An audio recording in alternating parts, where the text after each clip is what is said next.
Oke, bismillah. Assalamualaikum warahmatullahi wabarakatuh. Bismillahirrahmanirrahim. Alhamdulillahi rabbil alamin. Wa bihi nasta'inu ala umurid dunya waddin. Allahumma sholli wa sallim wa barik ala habibina wa syafi'ina sayyidina wa maulana Muhammadin wa ala alihi wa ashabihi wa man tabi'ahum bi ihsanin ila yaumiddin. Bismillah, kita mulai ngaji kita di tahun 2018. Kita awali ngaji filsafat tahun ini dengan tema teologi pembebasan Islam. Kita coba ketemu tokoh-tokoh yang ingin meyakinkan kita bahwa Islam sebagai agama itu membebaskan. Saya tidak tahu, tapi rasanya banyak di antara kita yang mulai pesimis dengan agama, mulai salah persepsi tentang agama, tentang Islam. Banyak yang diam-diam merasa bahwa agama itu sumber masalah. Banyak yang diam-diam merasa bahwa agama itu jadi awal persoalan. Banyak konflik yang dianggap muncul gara-gara agama. Terus sadar atau tidak menganggap bahwa agama itu problem. Maka kita lihat dari tokoh-tokoh yang kita pelajari bulan ini, yang mencoba menunjukkan bahwa agama itu solusi sebenarnya. Allah itu ngasih kita agama sebagai petunjuk, sebagai penuntun untuk kita. Jadi agama itu sangu kita di dunia. Ada yang membacanya kebalik. Jadi kan ada yang membacanya kita di dunia ini berjuang untuk menegakkan agama dalam tanda petik. Tapi sebenarnya untuk kita hidup di dunia, kita oleh Allah dikasih sangu namanya agama. Agamalah yang menopang hidup kita sehingga kita bisa tegak sebagai manusia, sebagai khalifah. Jadi tidak perlu GR bahwa kitalah yang membuat agama jadi tegak.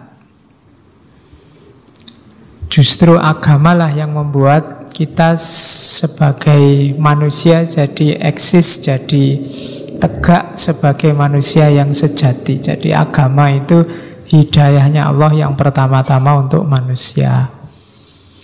Yang pertama catatannya itu. Yang kedua, agama itu membebaskan, tidak membelenggu.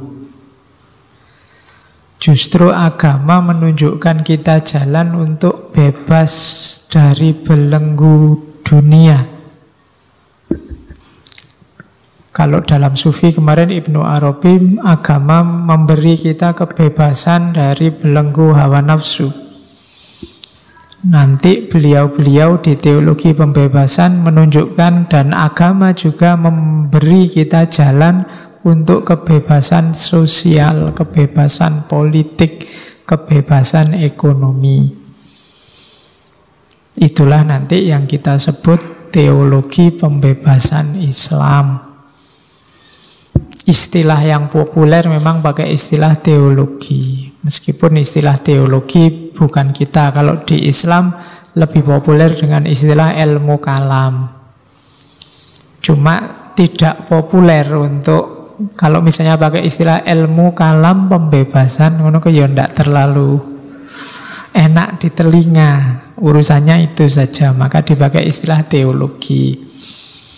Teologi itu definisi simpelnya faith seeking understanding, keimanan yang mencoba untuk paham. Jadi beriman tapi tidak diam saja, tidak pasif, tapi ingin memahami keimanannya. Itu namanya teologi, faith seeking understanding. Dengan asumsi, dengan kita berusaha memahami dan menemukan pemahaman, nantinya keberagamaan kita jadi lebih bagus.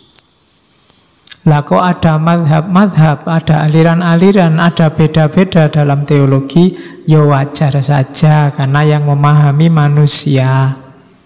Yang manusia itu beda-beda. Dasarnya sama, tapi manusianya beda, pemahamannya biasanya ya beda. Cara menangkapnya juga beda.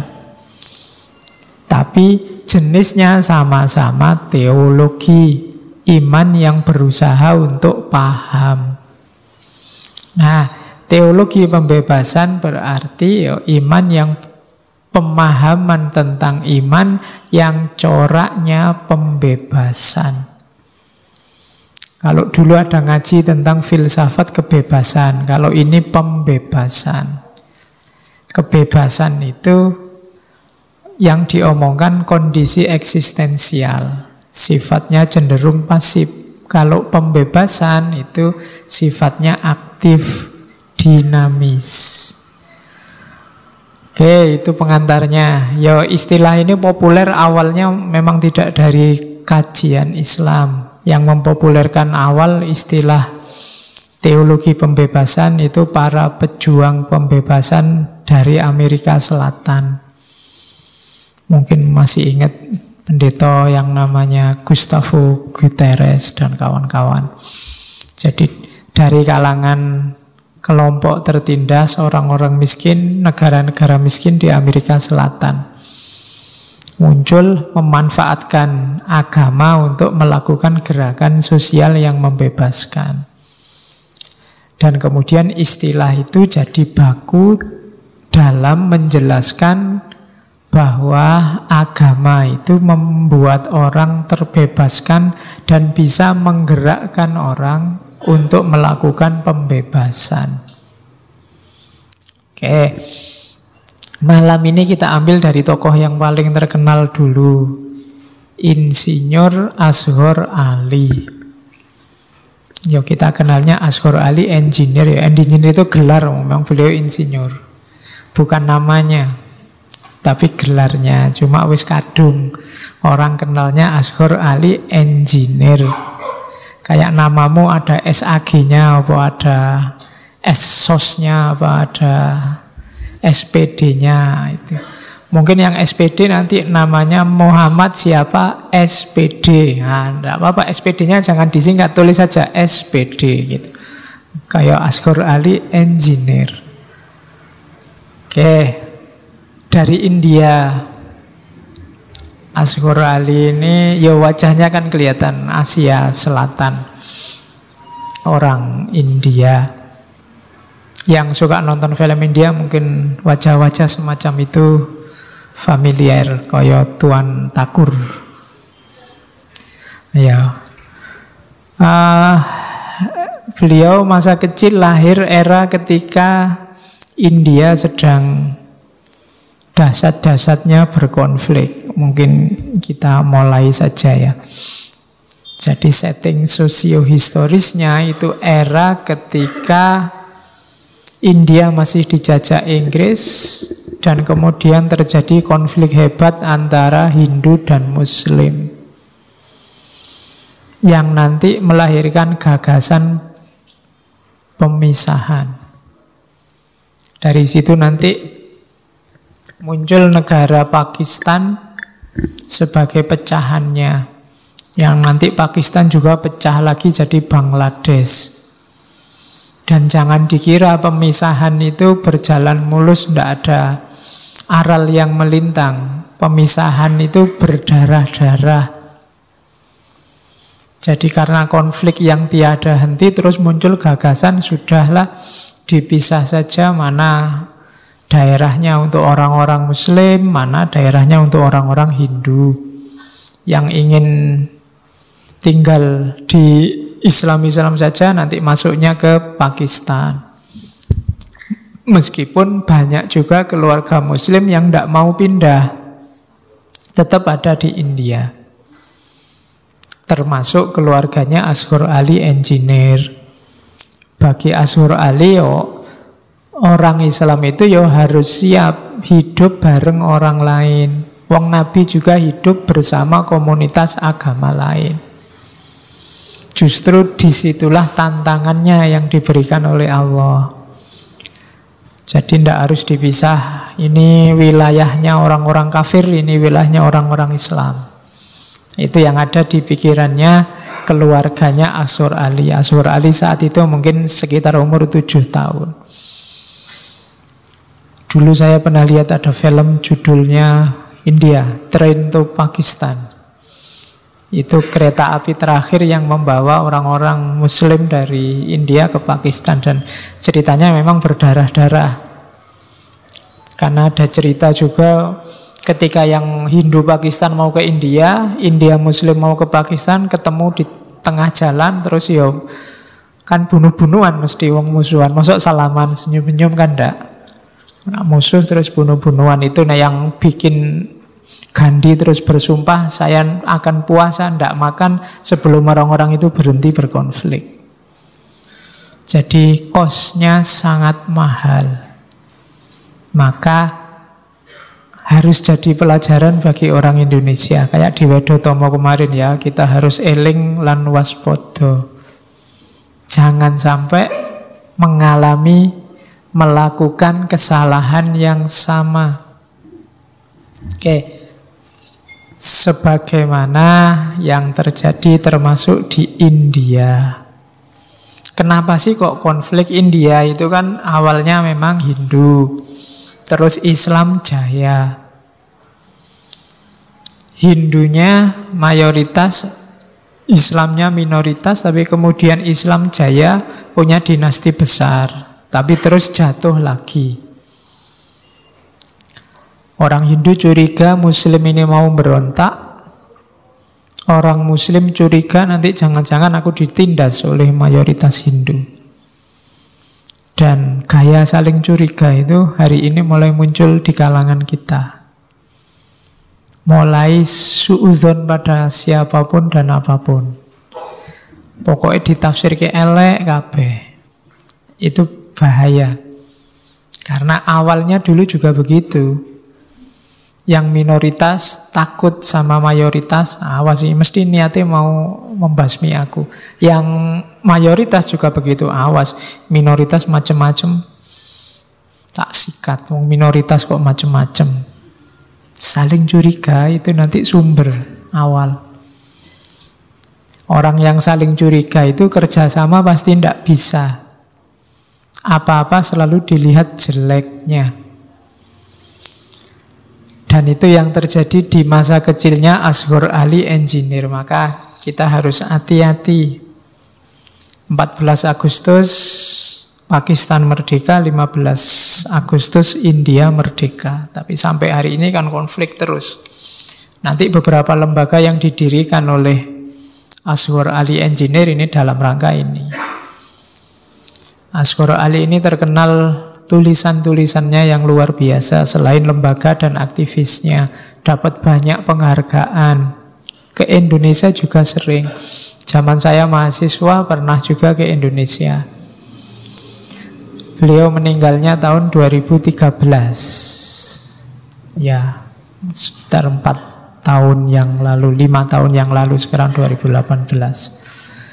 Jadi ini, pas waktu terakhir ke sini beliau bilang, wirid saya hanya satu, nulis. Jadi yang saya lakukan tiap hari itu cuma lihat semua peristiwa di sekelilingku terus tak tulis. Pagi hari dan sore hari. Dan tulisan-tulisan itu diterbitkan seminggu sekali. Boleh ditiru. Ulama itu kan wiridnya nggak cuma membaca tasbih subhanallah, alhamdulillah. Wiridannya nulis. Kalian juga wiridannya mungkin nulis, ya membaca, ya belajar, ya sinau. Itulah wirid kita. Ya yang lengkap, meskipun juga ada lah wirid yang biasanya, tapi ya wiridnya dilengkapi. Pelajar itu wiridnya ya nulis, ya membaca, dan lain-lain. Oke, dan terbukti Asyura ini tulisannya dahsyat luar biasa. Pengaruhnya besar, nanti melahirkan, mempengaruhi banyak orang. Ya yang paling populer ya gagasannya tentang yang dikenal nanti teologi pembebasan Islam. Harusnya teman-teman mahasiswa sudah baca bukunya, sudah diterjemah. Kalau belum, ya memang biasanya begitu. Ya. Oke, bismillah. Kita mulai. Sudah 8:30 karena isaknya sekarang agak malam. Yang pertama, kenapa sih teologi mbok tasawuf yang lebih dalam? Orang-orang ini bergerak di bidang teologi karena basisnya agama itu ya keimanan. Keberagamaan itu basisnya iman. Yang itu kalau dipikir jadi teologi. Nah, dalam Islam, katanya Ashur Ali, ada sedikit masalah ketika ngomong teologi. Teologi dalam Islam coraknya kebanyakan corak statis. Status quo, hanya dihafalkan, tidak mendorong orang untuk kreatif berpikir. Itu kelemahan pertama. Jadi langsung menyindir pokok persoalannya adalah kita tidak dinamis. Keimanan kita, keimanan yang statis. Kalau belajar ilmu kalam, sebagian besar kita ya sifatnya kan hafalan. Bahkan ada yang kalau pakai mikir malah dianggap bid'ah. Iman kok pakai mikir? Lah kalau nggak pakai pikiran, memahaminya pakai apa? Agama kan butuh akal kita untuk bisa menangkap visinya, misinya, tujuannya. Cuma kebanyakan dalam dunia Islam sifatnya status quo. Dulu ulama merumuskan sifat Allah itu terinci jadi sekian, sekian, sekian. Terus kita cocok, kita hafalkan. Dan selesai di situ. Pokoknya kalau sudah yakin bahwa sifat Allah 20, ya sudah. Misalnya. Itu yang dikritik oleh Ashur Ali. Loh, maksud itu doa agama. Rukun Islam adalah percaya pada Allah yang pertama. Kedua, percaya pada malaikat. Ketiga, percaya. Loh, ya itu benar. Rukunnya itu. Tapi apa terus kalau sudah percaya, sudah. Saya percaya, Pak. Ya. Kan tidak begitu. Nah, itu kelemahan kita yang pertama. Terus, karena sifatnya statis, ya hasilnya melanggengkan status quo. Status quo itu termasuk hubungannya dengan kekuasaan politik maupun kekuasaan agama. Siapa mayoritas, status quo teologinya seperti apa, yaitu yang dipakai terus. Saya sering cerita kalau roda itu roda yang tidak muter. Yang di bawah terus, yang di atas terus. Karena tidak dinamis. Kita orang-orang pinggir tidak punya kuasa apa-apa, sepinter apapun kita. Kenapa? Posisi kita ada di bawah. Ada elit-elit keagamaan yang punya kuasa memahami agama. Akhirnya agama ya selalu versi mereka untuk kepentingan mereka. Itu yang dikritik oleh Ashur Ali, status quo. Melanggengkan yang sekarang punya kuasa, punya gagasan. Itu penyakit kedua. Ya itu nanti yang oleh Hasan Hanafi jadi isu Islam kiri. Kita itu orang-orang kiri. Tidak penting kita ada atau tidak ada. Beda sama yang kelompok kanan, elit. Elit-elit politik, umarok atau ulama. Itu orang kanan yang menentukan nasib kita besok, kita masuk surga apa tidak. Ini kan tergantung mereka. Mbok kamu teriak-teriak, yang benar kayak saya ndak. Harus nunggu fatwanya mereka. Kamu masuk surga apa tidak. Itu yang disebut status quo oleh Ashur Ali Engineer.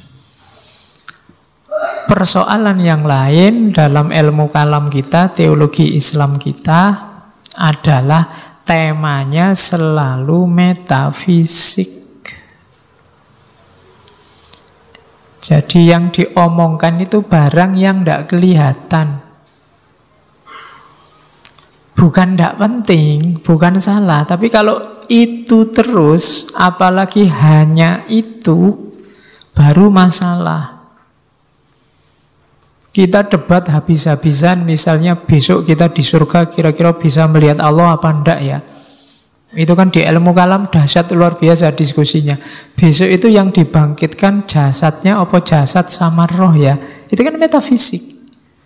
Kalian diskusi sepanjang apapun hasilnya paling spekulasi. Wong yo kiamatnya belum datang. Besok kita lihat Allah apa enggak ya enggak tahu, wong belum ada yang ke sana. Hasilnya kan pasti spekulasi-spekulasi. Karena spekulasi tidak ada jawaban pasti, terus beda-beda. Karena beda-beda terus gegeran. Yang pandangan sama jadi madhab tertentu, yang berbeda jadi lawan madhabnya. Selalu begitu. Coraknya metafisik. Tidak ada kontribusi konkret. Ada yang debat, besok kita bisa lihat Allah. Itulah yang disebutkan di Al-Quran. Ada yang tidak setuju, tidak mungkin kita bisa lihat Allah. Yang namanya lihat pakai mata itu harus ada barang fisiknya. Mata itu yang tidak ada fisiknya, tidak ada materinya, nggak bisa lihat. Terus ya tidak, kita tetap bisa lihat, tapi tidak pakai mata. Loh, kalau tidak pakai mata namanya bukan melihat. Dan ramai gegerannya di situ. Sementara rakyatnya miskin, rakyatnya tidak adil, ada ketimpangan sosial, ada penindasan, ada ulama yang dieksekusi. Itu dianggap dunia yang lain. Agama dianggap tidak ngurusi itu. Agama yang ngurusi yang di Quran, yang di hadis, fikih, kalam, tasawuf. Kalau urusan pemilu, kalau urusan kampanye, kalau urusan medsos, kalau urusan jangan bawa-bawa agama. Nah itu problem. Umat Islam akhirnya tidak punya kecerdasan membaca realitas. Kalau membaca Al-Quran pinter luar biasa, membaca hadisnya luar biasa. Buktinya ada jutaan tafsir. Tapi dalam kenyataannya kita sudah hampir 8 abad dijajah. Sampai hari ini. Itu kan ada problem sosial. Kita kalah terus. Musuh wong siji namanya Donald Trump. Itu dunia Islam semuanya bingung. Ya kan? Betapa kita banyak tergantung sekarang pada luar. Jadi problemnya itu. Makanya kita butuh semacam teologi yang tidak seperti biasanya. Oke, ini lanjutannya. Beberapa tadi sudah diulang. Padahal katanya Ashur Ali, Nabi itu dulu misi utamanya selain menyampaikan risalah kan melakukan pembebasan sosial, melakukan emansipasi masyarakat, memberantas penindasan. Bagaimana Nabi harus menghadapi aristokrasi di Arab saat itu, menghadapi kuasa politik, kuasa agama saat itu yang luar biasa. Dan ternyata tidak berlanjut. Pembebasan ketika sudah ditinggal Nabi, umat Islam konflik lagi. Nabi sangat mengutamakan keadilan sosial, tapi setelah Nabi tidak ada, umatnya sibuk dengan pertikaian politik, kadang pakai agama. Katanya Surah Ali, bisa dilihat contohnya misalnya zaman Muawiyah. Zaman Muawiyah itu populer satu pandangan agama namanya Jabariyah. Jabariyah itu segala sesuatu itu sudah ditakdirkan oleh Tuhan. Apapun yang terjadi dan apapun yang akan terjadi sudah ada skenarionya. Itu Jabariyah.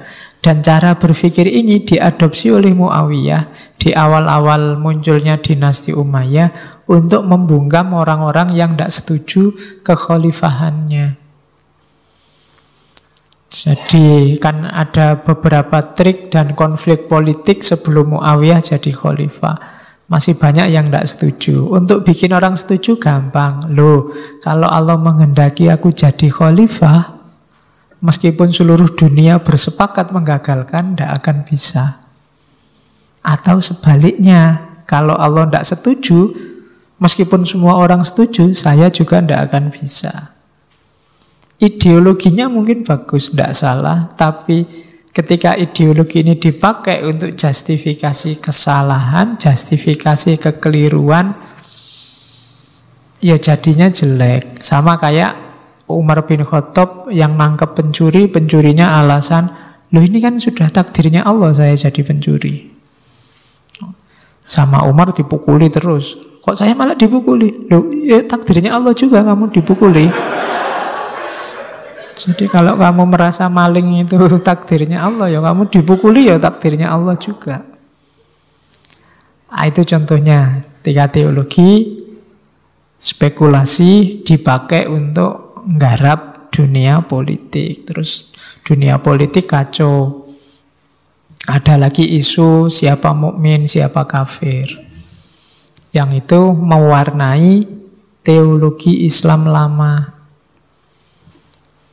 Ada yang bilang yang melakukan dosa besar itu kafir. Ada yang bilang ya ndak, ya tetap mukmin. Ada yang bilang tengah-tengah antara kafir sama mukmin. Nah, itu pastinya gimana ya ndak ada yang tahu. Yang jelas pasti gara-gara pandangan ini umat Islam terpecah-pecah. Apakah kemudian benar bahwa yang dosa besar itu kafir dan masuk neraka, kita tidak tahu. Yang jelas kita tahu umat Islam terpecah-pecah, bunuh-bunuhan gara-gara pandangan ini. Itu blunder teologinya. Beberapa sahabat besar saling bunuh gara-gara teologi. Maka perlu digarap teologi versi baru. Itu maunya Insinyur Asghar Ali. Oke, itu sama. Terus, kenapa sih fokusnya kok harus pembebasan? Kok tidak teologi yang lain? Ada beberapa alasan, katanya Asghar Ali. Pembebasan ini nyawanya dalam dunia sosial. Orang yang tidak bebas, orang yang tertindas, itu tidak akan bisa beragama secara penuh. Tidak akan bisa menjalankan misi keislaman secara sepenuhnya. Orang yang tertindas itu cenderung pesimis, frustasi, mudah terombang-ambing. Kita ini hitungannya kalah dalam dunia peradaban hari ini. Dan karena kita kalah itu kita cenderung frustasi, pesimis, mudah terombang-ambing, lemah keyakinan. Berbagai fenomena menunjukkan itu. Kalau kita marah-marah ada orang lain punya pandangan berbeda, itu kan mirip orang yang pesimis. Kita takut kalau ada orang lain berbeda sama kita. Itu ciri-ciri sebenarnya mental-mentalnya orang kalah secara psikologis. Kenapa dunia panik luar biasa ketika Amerika ibu kotakan Israel di Yerusalem, karena daya tawar kita lemah terhadap Amerika. Kalau kita kuat, kita santai aja, terserahlah kamu mau ngapain aja. Wong kamu bagiku ndak penting.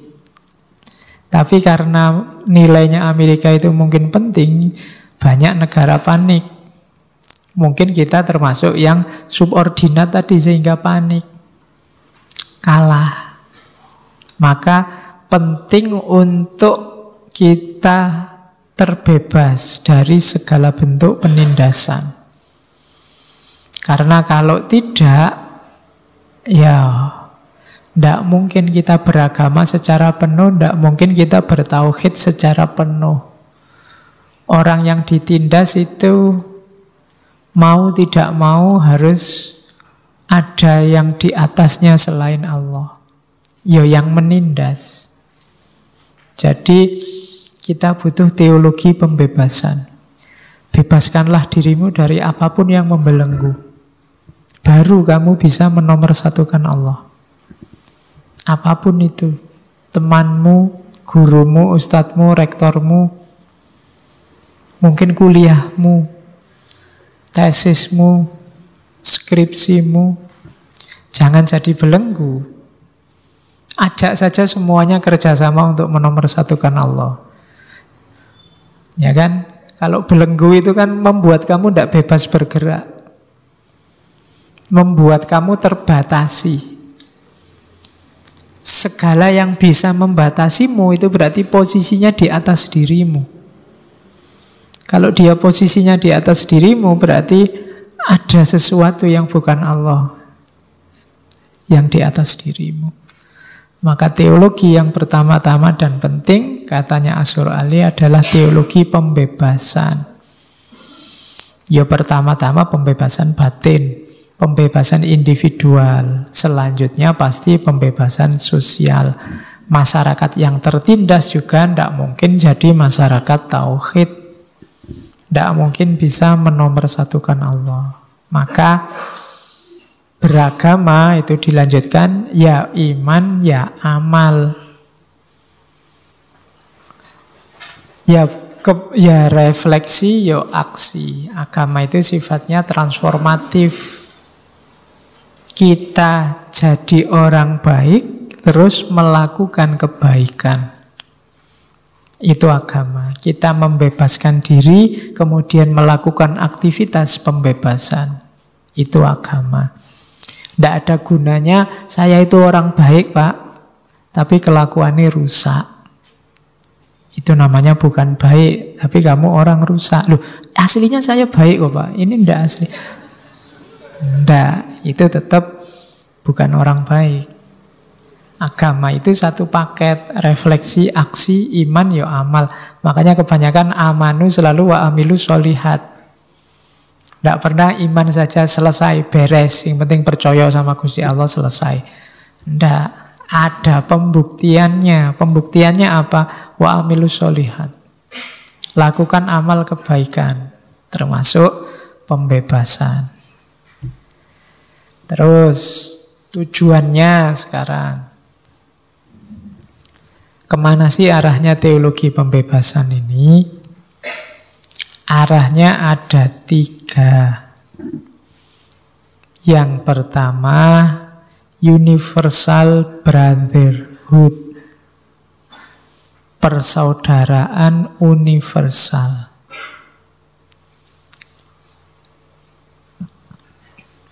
Bentuknya apa? Universal brotherhood itu kesetaraan. Equality. Buktinya apa? Keadilan sosial, social justice. Jadi semua manusia itu saudara, maka lihat siapapun orang, pertama-tama lihatlah dia sebagai manusia, maka dia saudaramu. Selama ini kita seringkali lihat orang tidak pada sisi manusianya dulu, kebanyakan kita lihat aspek atributnya. Ketemu orang kita lihat kadang orang mana ya itu, kadang agamane apa ya, Ketoke kok Islam, NU apa Muhammadiyah ya kuwi. Ketok. Jadi kita selalu bergerak di level topeng-topeng, atribut-atribut. Padahal kalau kamu mau lihat bahwa dia manusia saja titik, maka dia selevel denganmu. Podo-podo menungsane. Sama-sama manusianya. Itulah universal brotherhood. Manusia sama manusia. Jadi sebelum kamu marah-marah, benci, tidak suka sama orang, pertama-tama lihatlah bahwa dia itu saudaramu. Kalau sama saudara kan, kalau ada salah ya dinasihati yang baik. Tidak pakai marah-marah, tidak pakai benci. Kalau ada yang benar didukung, dibantu, kan begitu. Kayak sama saudaramu, sama adikmu, sama kakakmu. Terhadap siapapun. Nah, buktinya apa? Kalau kita nganggap semua orang saudara, yang terjadi pasti nanti equality. Kesetaraan. Kita semua ini setara, punya hak dan kewajiban yang sama sebagai manusia. Kesetaraan adalah bukti tidak ada penindasan. Tidak ada yang dizolimi, tidak ada yang menzolimi. Makanya Nabi wanti-wanti unsur akhoka zoliman au mazluman. Karena begitu ada praktek kezoliman, pasti di situ ada ketidaksetaraan. Begitu ada ketidaksetaraan, pasti tauhid tidak bisa tegak. Ada jarak. Nah, buktinya kesetaraan itu sudah bagus apa? Ada keadilan sosial bagi seluruh rakyat dunia. Kalau cuma Indonesia nanggung terbatas. Nek iso yo adil seluruh dunia. Itu menunjukkan bahwa kita semua manusia bersaudara dan setara. Apa yo iso Pak? Ini apa ndak kayak mimpi Pak? Ya. Yo awalnya semua dari ideal-ideal, patokan kita ke sini. Kayak cita-cita yo arahnya ke sini. Kalau sudah punya ideal, punya mimpi kan langkahnya bisa lebih tegas daripada tidak punya mimpi. Kalau kita tidak punya ideal, tidak punya mimpi, mau kemana bingung. Alah Pak, yang penting dijalani aja. Yo dijalani aja kalau melenceng. Jangan-jangan jalanmu harusnya ke depan malah ke belakang. Jadikan ini patokan. Apa yang mungkin Pak keadilan sosial terwujud, wong manusia itu memang fitrahnya ya ada jenjangnya. Loh, ini idealnya kamu wujudkan, bahwa wujud apa enggak bukan urusanmu. Anggaplah semua manusia saudara, bahwa terus orang lain enggak nganggap kamu saudara, ya bukan urusanmu.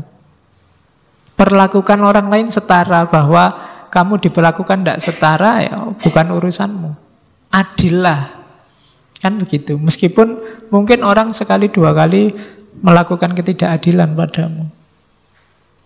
Tapi ideal kita ini, tujuan utamanya teologi di sini, katanya Ashur Ali Engineer.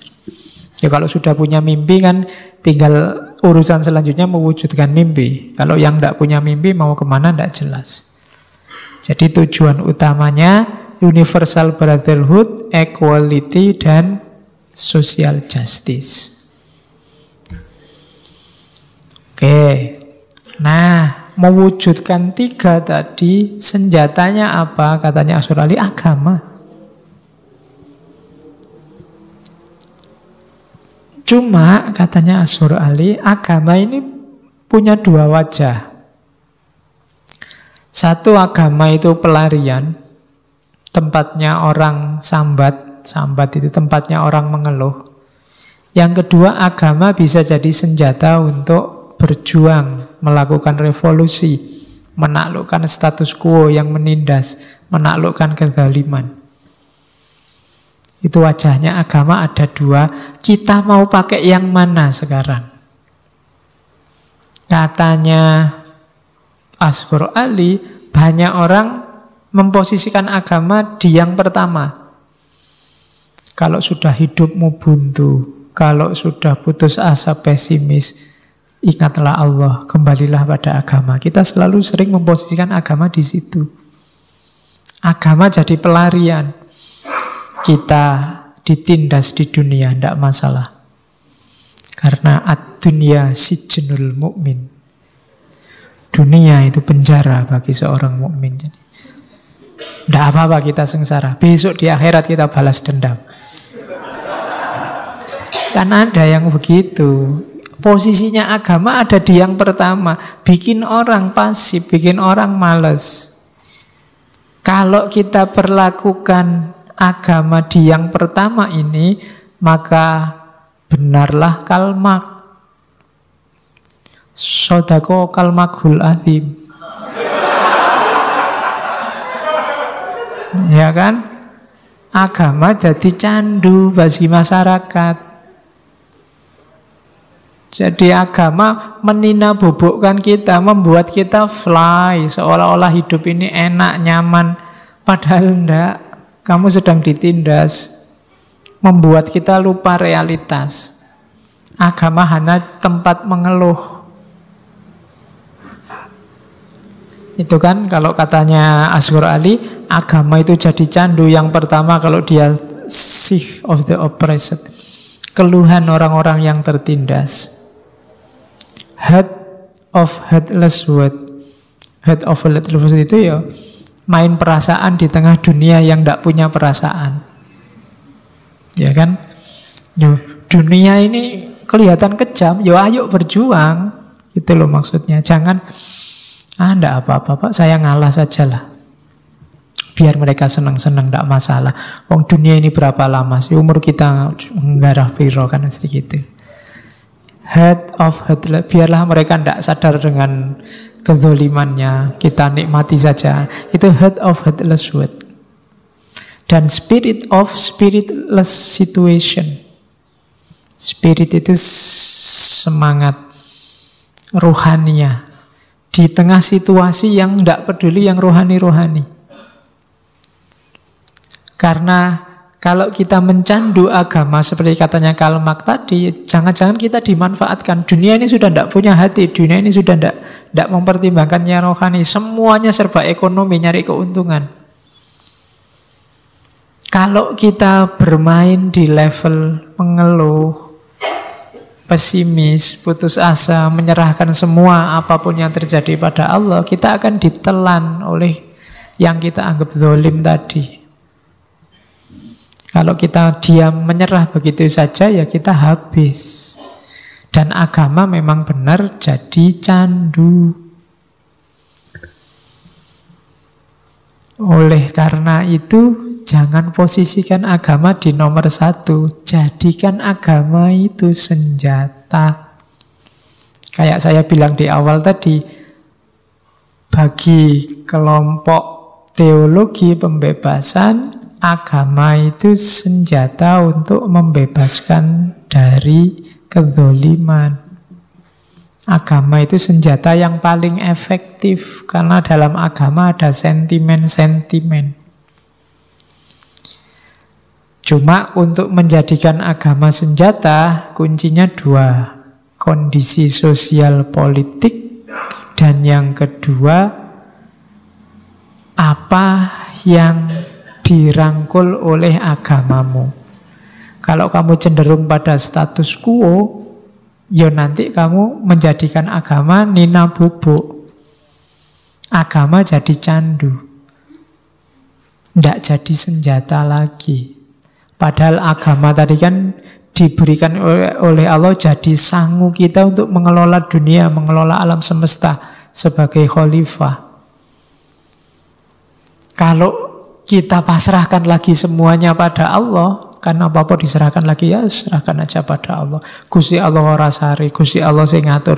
Kalau kita gitu terus, ya sudah, kita kehilangan fungsi senjata ini. Kayak perang, kita sudah pegang senjata, kita sudah dipukuli musuh, waktunya bales, pasrah aja sama Allah. Eman-eman senjatamu. Wong kamu sudah dikasih senjata dan punya hak untuk bales. Jadi jangan di yang pertama.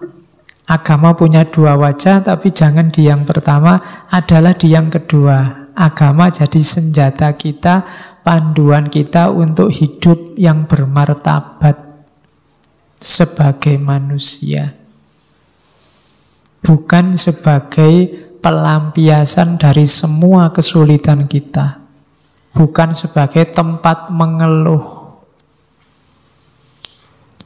Bukan sebagai tempat kita menyerah, frustasi, enggak.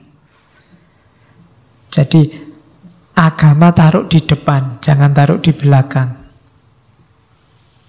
Oke, itu asumsinya, dua wajah agama. Terus untuk menjalankan semua yang di atas tadi, Asy'ari mencanangkan 3 proyek yang mau dia garap. Yang pertama apa? Kesadaran untuk berpikir. Asy'ari ingin menyadarkan umat Islam, meskipun sejak lama sudah dilakukan para filosof, bahwa akal dan wahyu itu saling mendukung. Ini proyek besar yang sampai hari ini nggak selesai-selesai. Selalu saja banyak orang yang benci sama pikiran, benci sama berpikir. Padahal ini 2 sisi wahyu, 2 hal yang sama-sama diberikan oleh Allah untuk bekal kita di muka bumi dan saling mendukung. Akal itu biar tidak sesat, dikasih peta oleh Allah namanya wahyu. Wahyu itu bisa dibaca kalau akalnya hidup. Sama kamu baca peta itu loh. Kalau baca peta, petanya wis sampai mengarahkan. Tapi kalau akalmu tidak jalan, tidak bisa baca mana sungai, mana jalan kereta api, ya tidak nyampe tujuannya. Akal harus hidup untuk memahami wahyu. Wahyu dibutuhkan, karena kalau tidak akal ngarang sendiri. Maunya kemana, sampainya kemana. Kayak kamu pas ketipu GPS itu. Jalan terus. Bapak mau kemana kan itu? Belok kiri. Iya kan. Jadi ndak, dua-duanya penting. Peta ya penting, akal ya penting. Kapan kamu ngerti kalau ditipu GPS kan ini sudah jalan loh. Kok jalannya semakin sempit, mesti keliru ini. Itu kan akal yang bisa gitu. Kalau kamu taklid terus sama petamu, sama GPSmu, mungkin tiba-tiba jalan buntu. Atau jalan nggak bisa dilewati motor, harus jalan kaki misalnya. Nah, itu yang bisa membunyi-bunyikan itu kan akal. Cuma ada peta. Wahyu saja tanpa akal, kayak kamu pegang peta. Tapi tidak bisa baca petanya. Akal saja tanpa wahyu, kayak kamu jalan nggak ngerti arah, ngarang. Dua-duanya penting. Maka belajarlah cara berpikir. Belajarlah cara membaca wahyu, baik qauliyah maupun kauniyah. Kunci keberhasilan kita di situ. Yang kedua, jadi proyeknya Asy'ari yang pertama ngajari kita, menyadarkan kita bahwa akal dan wahyu itu tidak tabrakan. Yang kedua, beliau ingin ngajari kita harus siap hidup bareng orang lain yang berbeda. Berbeda dalam hal apapun. Tidak mungkin kita ingin menang sendiri. Zaman Nabi saja di Madinah, Nabi kan hidupnya juga bareng komunitas Yahudi, bareng komunitas Nasrani. Kita harus siap hidup berbeda. Kalau tidak siap, kita tidak bisa hidup. Tiap hari stres lihat orang beda. Tidak mungkin seragam.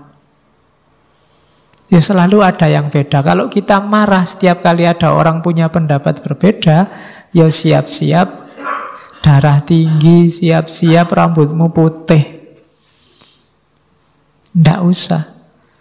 Bahwa orang lain berbeda, pahami saja lah. Kok orang itu mikirnya gitu, menyimpulkannya begitu, cara berpikirnya gimana, pakai dalil apa. Oh kalau dalilnya itu, aku masih lebih percaya dalilku. Kan nggak masalah begitu. Tidak harus kamu marah-marah. Apalagi maki-maki.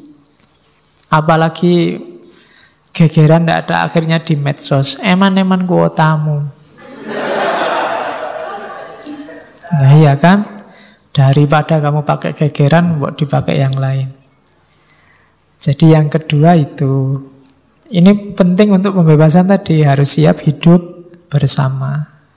Yang tidak siap, ya kamu tidak akan bisa bebas, kamu akan terbelenggu terus. Jangan salah loh, semua yang sangat kamu cintai atau sangat kamu benci pada akhirnya jadi belenggu bagimu. Benci sama orang misalnya, kamu papasan di jalan aja kan milih minggir. Tidak mau papasan sama dia. Kamu jadi capek, harusnya jalan lurus malah minggir. Itu kan terbelenggu. Mbok tadi lewat aja ngapain? Tidak mau. Daripada ketemu dia mending tidak. Ya karena keluar biaya, keluar energi, keluar capeknya. Jadi belenggu juga ketika kamu membenci, tidak cuma mencintai sesuatu. Oke, maka harus siap hidup bersama. Dan yang ketiga, watak keberagamaan kita.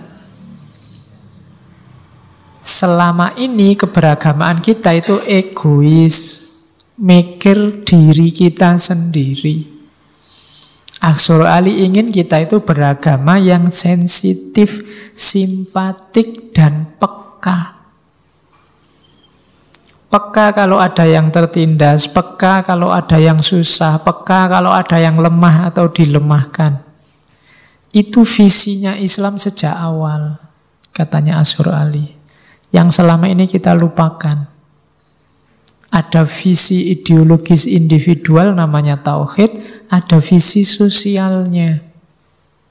Itulah Islam yang sejati. Katanya Asy'ariyah Ali, selama ini kita beragamanya egois. Pingin menang sendiri, tidak peka, tidak sensitif, tidak simpatik. Oke, ini proyek besar 3. Boleh kita adopsi jadi proyek kita. Kita beragama yang cerdas, beragama yang toleran, bisa hidup sama orang lain, dan beragama yang sensitif dan simpatik. Itulah wajah Islam yang sejati. Oke, sekarang baru mulai teologi pembebasannya. Yang tadi baru dasar-dasarnya.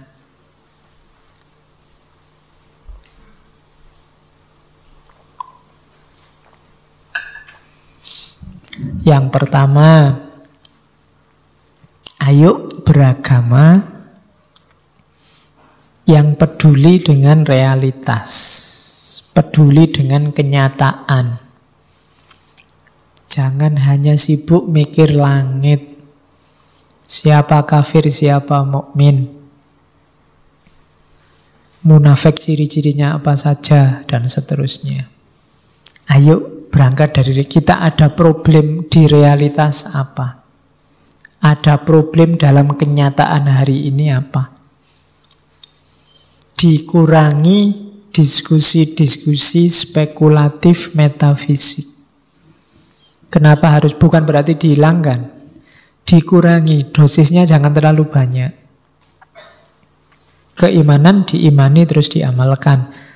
Maka kita butuh pemahaman terhadap realitas. Teologi pembebasan itu berangkatnya dari kenyataan. Di lingkungan kita sendiri, sehari-hari. Yang kedua, ayo beragama secara pembebasan apa? Kritis terhadap status quo. Apa sih status quo itu? Yang berjalan mapan hari ini. Apapun itu. Kritis itu bukan berarti mencari menyalahkan. Kritis itu selalu waspada, jangan-jangan ada yang salah. Kenapa? Karena kita manusia itu terbatas. Sesempurna-sempurnanya Jokowi, sesempurna-sempurnanya Sultan, sesempurna-sempurnanya siapapun, masih manusia. Masih bisa keliru. Termasuk saya. Termasuk ngaji ini, kalau sudah mulai jadi status quo mapan, harus mulai dikritisi. Kadang-kadang tak kritis-kritisi sendiri, tak sakarep-karepku sendiri. Bulan ini judulnya tak kasih 4, padahal minggunya 5, rebunya 5. Tidak masalah, siapa yang nyuruh harus 5? Dalilnya mana? Ya kan, pada saatnya nanti siapa yang nyuruh harus tema. Mbok judul sakarepe kan ya iso sakarepku. Bahkan pada saatnya yang nyuruh harus saya terus siapa? Mungkin kalian 1-2 sesekali ada di sini. Mungkin sekali-sekali kita panel bareng-bareng yang di depan 10 gantian ngomong ben aku ora kesel. Ini namanya mengkritisi, karena segala yang mapan itu bahaya. Karena manusia itu terbatas. Kalau kita mapan berarti kita mandek. Mandek dalam segala keterbatasan tadi. Mesti ono salahin kok. Maka harus ada kritik, revisi. Mungkin ngaji ini Pak, ngaji kayak gini terus bosen. Dikasih iringan ben apa-apa gitu loh Pak. Kalau Pak Faiz haus minum, bandnya main. Ya, kan enak Pak, tidak bosen. Mungkin. Ya kan? Itu namanya kritis. Ya apapun dalam hidupmu, kalau itu sudah status quo, kritisi. Apa ya harus begini? Kamu kan punya ritual-ritual sendiri dalam hidupmu. Aktivitas-aktivitas rutin sendiri. Kritisi terus, apa ya harus begitu? Nah, itu jalan untuk menuju pembebasan. Karena kalau tidak, kamu mandek di status quo kayak roda yang tidak muter tadi. Yang salah akan salah terus. Tidak ada perbaikan. Padahal hidup kita itu kan harus berubah, harus dinamis. Yaumuhu khairun min amsihi. Hari ini lebih baik dari kemarin. Dikritisi. Tidak ada yang final benar 100%. Kecuali pengetahuannya Allah. Oke, yang ketiga, ya selalu mendampingi, menjadi inspirator untuk membela mereka yang tertindas. Itu karakter yang ketiga dari teologi pembebasan. Ayo kita peka. Kalau kita merasa dimanapun, dalam hal apapun ada ketertindasan, ayo kita bela semampu kita.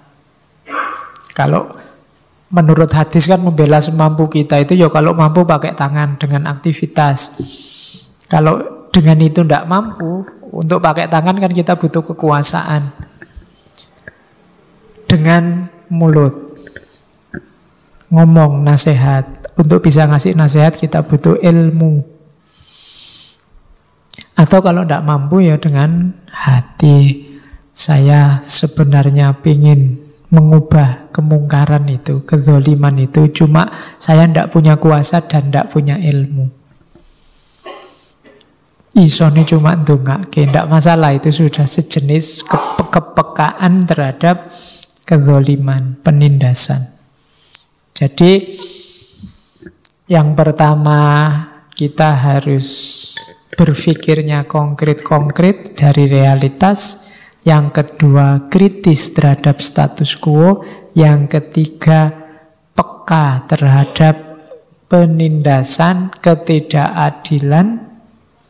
Dan yang keempat, terbuka. Terbuka itu ada banyak gagasan, ada banyak pikiran, ada banyak ide-ide keagamaan. Ayo kita terbuka biar kita kaya wawasannya. Biar kita mampu memberi solusi-solusi.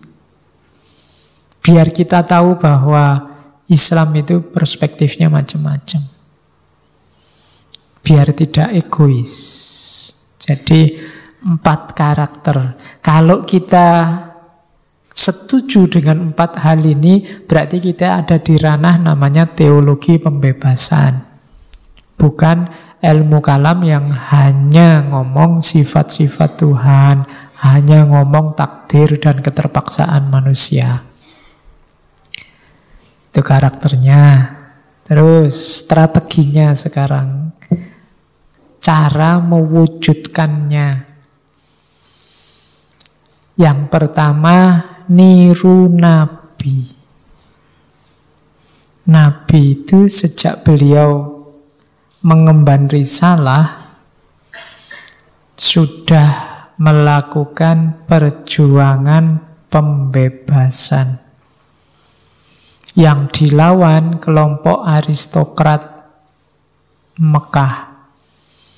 Orang-orang ini sebenarnya nggak terlalu keberatan kalau cuma syahadat itu tidak masalah. Mereka takut konsekuensinya. Khawatir kehilangan kekuasaan. Kalau aku syahadat dan Muhammad nabinya, dan berarti nanti kita takluk di bawah Muhammad. Apa-apa diatur, rugi aku. Selama ini mereka berkuasa. Zaman Nabi. Contohnya banyak. Itu catatan-catatannya di Asghar Ali Engineer. Revolusi Nabi membela orang-orang tertindas pada zamannya.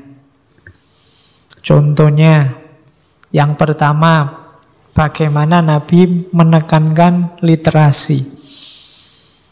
Pentingnya membaca, pentingnya menulis pada masyarakat Arab saat itu.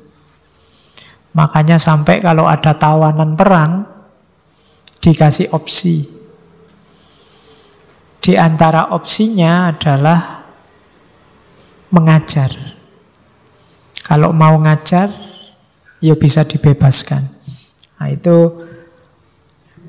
berarti apa? Membebaskan mustad'afin. Jalan paling awal ya belajar.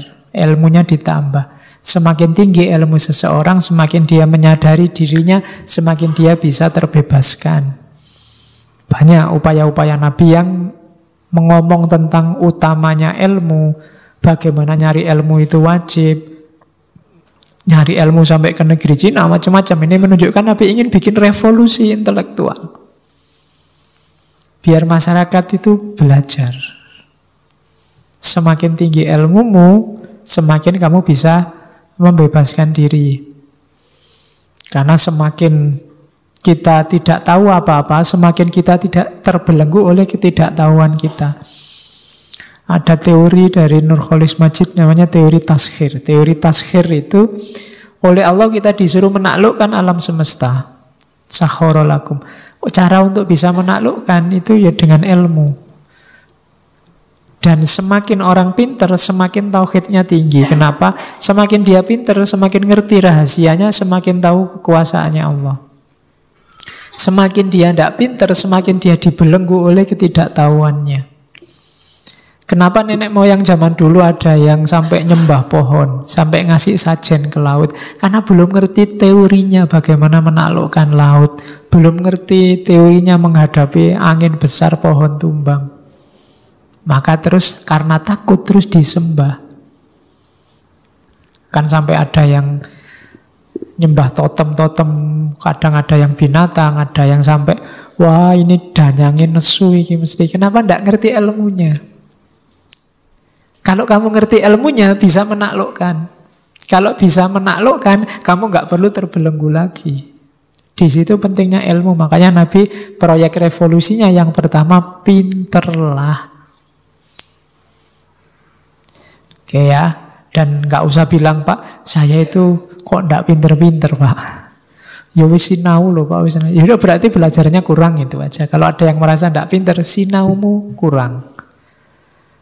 Sudah loh Pak, saya berarti caranya salah. Cara belajar itu ya harus dipelajari. Kamu lebih mantap belajar itu seperti apa. Ada orang yang cirinya dia baca sendiri. Kalau mendengarkan nggak terlalu fokus, nggak bisa paham. Ada yang mendengarkan, dia harus dengar. Ada yang sambil diperagakan atau sambil ngapain, nggak bisa kalau belajar khusus. Harus kamu pelajari dirimu seperti apa. Bikin strategi sendiri, tidak usah tanya saya. Karena banyak orang tanya, Pak gimana caranya belajar? Ya tanya dirimu sendiri. Nanti kalau tak kasih rumusku mungkin beda sama kamu. Coba ditelusuri kamu itu bisa belajar masuknya gampang itu yang kayak gimana. Pak saya itu tipe auditori, jadi bisanya mendengarkan. Kalau baca sendiri ngantuk. Oh ya sudah kamu dengerin. Nah itu gunanya ngaji ini. Kalau kamu tidak tipe auditori, mendengarkan kayak gini, tidak akan telaten. Tidak telaten itu kesuwen bocor, tidak jelas ilustrasinya kemana-mana. Mocot di WW langsung to the point. Berarti kamu tipe pembaca sendiri. Ngajinya mesti tidak kerasan. Berarti yang bisa kerasan lama di sini itu alternatifnya dia tipe pembelajar mendengar atau ada yang diincer di sana. Oke. Pokoknya tujuan lain di luar sinau. Mungkin golek kopi apa piye. Jadi telusuri sendiri caramu belajar, karena itu jalan revolusi yang pertama. Melakukan revolusi tidak mungkin kita blank, tidak punya data, tidak punya wawasan, tidak ada gunanya. Yang pertama harus refleksi dulu baru aksi. Untuk refleksi kita butuh ilmu. Maka Nabi sangat menekankan ilmu pengetahuan. Revolusi Nabi yang kedua apa? Menyatukan suku-suku. Ini proyek berat yang luar biasa bagi Nabi. Karena orang Arab itu ngerti sendiri. Begitu Nabi meninggal sudah gegeran siapa yang ganti Nabi dan pecah milih suku-suku. Makanya bolak-balik Nabi ngomong umat. Umat itu peleburan dari banyak suku. Umat Islam itu berarti bukan NU, bukan Muhammadiyah, bukan suku A, suku B, kelompok A, kelompok B. Kalau kita cara berpikirnya masih begitu, berarti revolusinya Nabi tidak sukses. Justru Nabi ingin kita egaliter, semua sama, semua umatnya Nabi. Kemudian Nabi juga menyarankan orang dagang, berniaga. Ya kan, yang hari ini orang ribut entrepreneurship, kemandirian, wira swasta. Sejak lama Nabi menyarankan itu. Nabi nggak pernah menyarankan kamu daftar PNS. Jadi yang rebutan jadi PNS itu bid'ah berarti. Loh, kalau dagang ada contohnya Nabi. Jadi Nabi menghargai kemandirian ekonomi. Tidak suka sahabat yang minta-minta. Bahkan Nabi daripada minta-minta mending kamu ambil kapak, jual kayu, nyari kayu, jual kayu, itu lebih mulia. Suatu ketika Nabi lihat sahabatnya, lihat tangannya kasar. Tangan kok bisa kasar kayak gini, kenapa? Kerja Nabi ini, saya kerja macul, saya kerja mecah-mecah kayu. Ya gini nih tangannya ahli surga. Tangannya ahli surga kuasar gitu. Kenapa? Kemandirian ekonomi lebih disukai Nabi. Itu revolusi juga. Kalau kita tidak mandiri ekonomi, jangan mimpi pembebasan. Kita akan disetir oleh yang menopang ekonomi kita. Sama kayak kamu kok balik-balik utang sama temenmu, kamu tidak bebas di hadapan temenmu yang sering kamu utangi. Kamu tidak bisa nolak kalau dimintai tolong. Kenapa? Sering utangi. Terus Nabi juga menghargai perempuan. Pasti. Nanti ada penjelasan khususnya revolusi yang dilakukan Nabi untuk menaikkan harkatnya perempuan. Kemudian Nabi juga menginisiasi sistem yang sekarang dikenal sebagai demokrasi. Hidup bersama musyawarah. Nabi itu mau perang musyawarah, mau melakukan apa-apa musyawarah, mau bangun musyawarah. Itu budaya demokrasi pertama dalam sejarah. Padahal kalau Nabi mau, Nabi ngomong apa aja tidak ada yang berani bantah, paling geruneng kalau tidak cocok. Tapi dikasih kesempatan untuk bersuara. Kadang-kadang Nabi yang ngakoni kalau oh ya lebih benar kamu. Dibantah Umar beberapa kali, ya ternyata Umar lebih benar. Atau Abu Bakar lebih benar. Pada waktu satu ketika Nabi yang melihat sahabat yang nanam kurma itu, Nabi komentar tentang gimana caranya biar berbuah. Terus diingatkan Nabi, enggak gitu Nabi caranya, kurma enggak bisa kayak gitu kan. Terus Nabi bilang, antum a'lamu bi umuri dunyakum. Nabi enggak ngomong, loh kamu kok berani nyala-nyalain Nabi, kan enggak gitu. Aku Nabi loh, kok mbok salah piye?